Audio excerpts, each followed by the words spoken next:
Jim Goldberg is an outstanding photographer who has exhibits all over the world.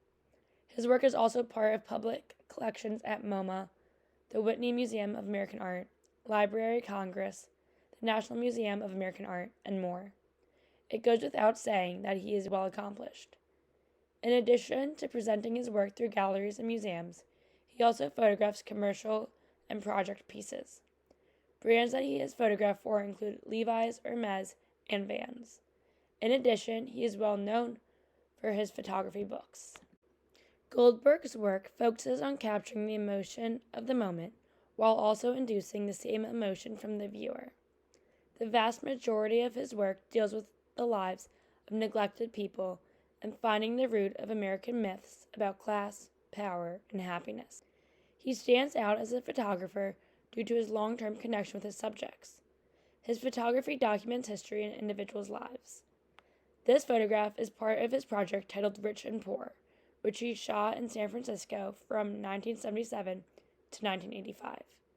As you can see, the overall image is comprised of a photo that he took of an individual, and the other half is the said individual's interpretation of what he captured.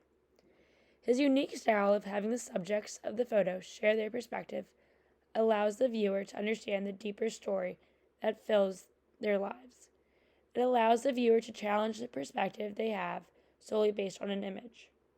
This photo reads, quote, I am a 29-year-old female who loves plants and animals who came to San Francisco from a quiet town in Oregon 3.5 years ago.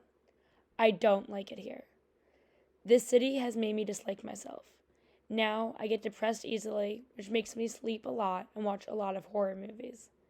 I guess the picture shows me in a 50-50 mood and in a simple way of living.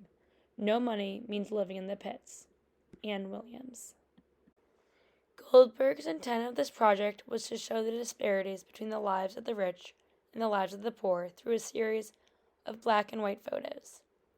Through this project, he made the realization that despite the polar differences in socioeconomic status, all individuals have an equal likelihood of experiencing misery, dignity, and love.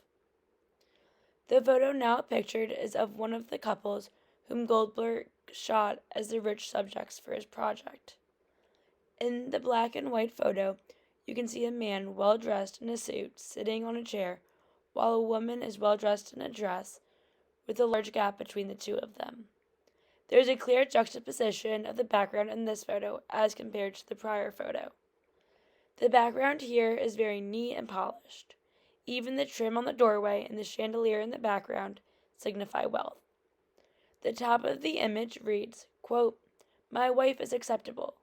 Our relationship is satisfactory, end quote. Below the image reads, quote, Edgar looks splendid fine. His power and strength of character came through. He is a very private person who is not demonstrative of his affection. That has made me unhappy. I accept him as he is. We are totally devoted to each other. Dear Jim, may you be so lucky in marriage. End quote. The addition of the subject's story offers a whole other layer to interpreting the photograph. By looking just at the photograph, I would not have assumed that the two were married based on the far gap between them and lack of affection, as Regina noted. In addition, the difference in each of their writing styles is very clear. He is quick, to the point, and somewhat messy of a writer, whereas she wrote a detailed reflection in a stellar script. It speaks a lot to the differences between the genders. Even as compared to Anne's writing in the prior photo, though she uses print, it is still very neat, and rather than signifying a difference in gender, the different font demonstrates the difference in wealth. Script portrays a higher class.